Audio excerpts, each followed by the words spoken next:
Greetings to you all. My name is Sara Olsvig. I'm the chair of the Inuit Circumpolar Council, and it is my great pleasure to welcome you to this important event via video. Tikilluaritsi.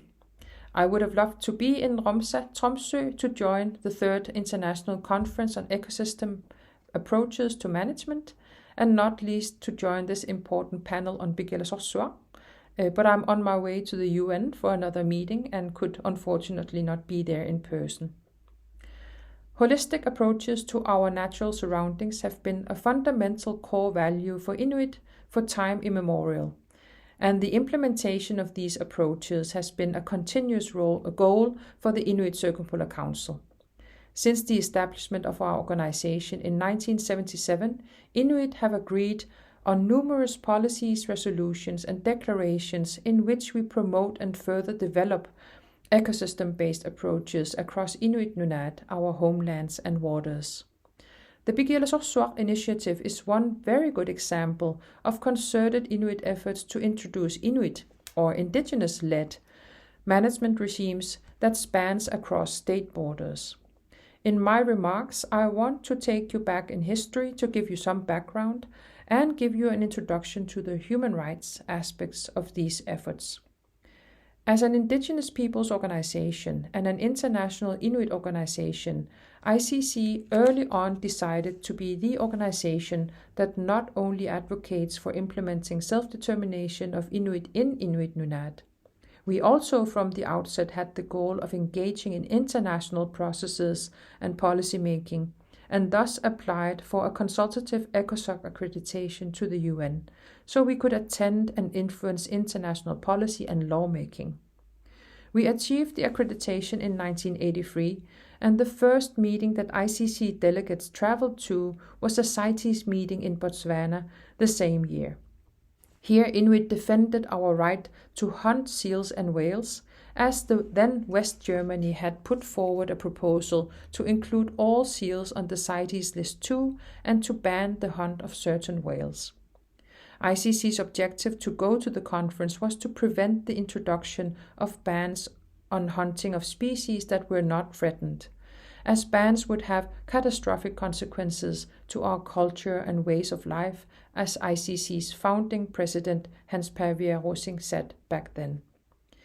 These early records of Inuit diplomatic efforts to ensure continued access and self-determination-based management of our own resources in our own lands and marine territories stand as clear examples of the close interconnectedness between international, regional, and national management regimes and our rights as peoples.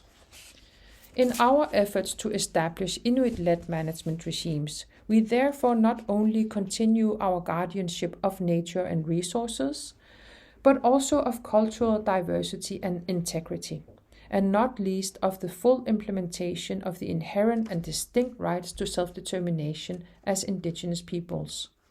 Rights that are today recognized internationally through the UN Declaration on the Rights of Indigenous Peoples, to which ICC also contributed substantively.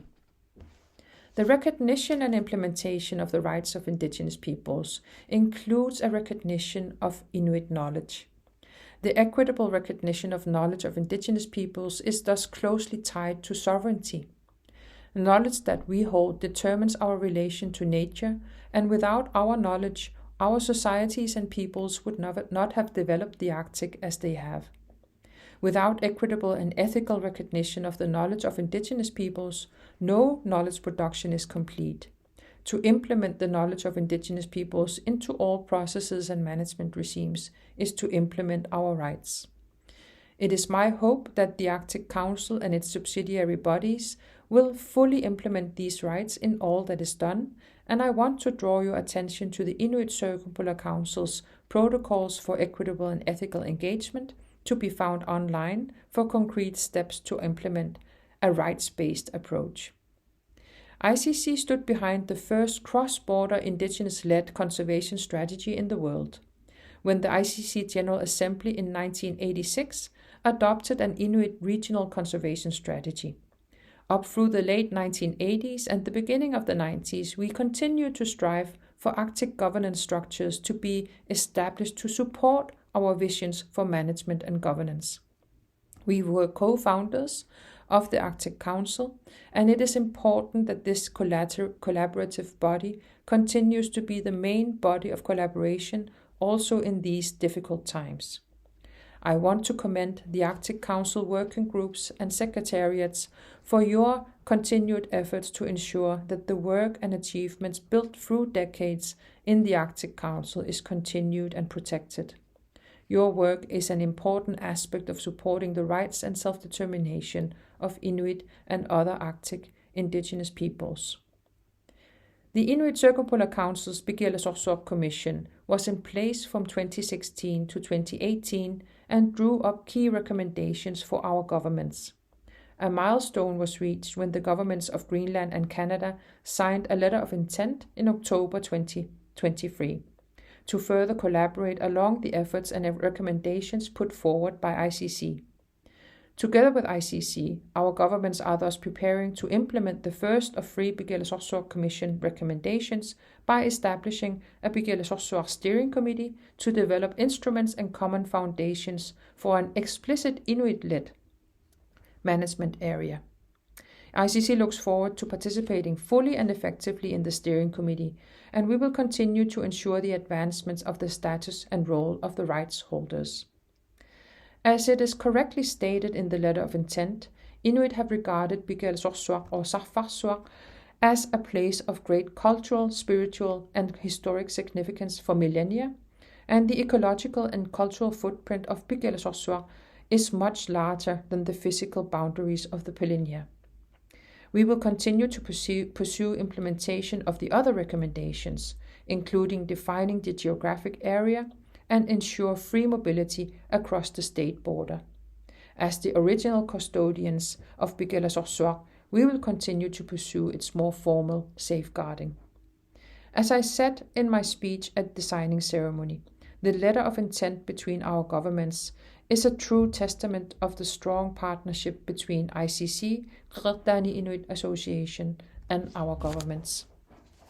The Ilisimatusarfik initiative is an internationally recognized and celebrated initiative, latest through the UN Development Programme Equator Prize, which ICC was recipient of in 2023. And I hope that today's side event will provide an ample opportunity to further deliver the message and support for promotion of Indigenous-led management regimes, to freely live from the resources in our surroundings, to ensure that future Inuit generations have the same access to sustain themselves from nature based on our intrinsic relation to nature, and to uphold the inherent right of self-determination are those core values and goals I, as an Inuit leader, invite you all to join in promoting and implementing. I wish you all a good conference and a good side event. Qujanaq.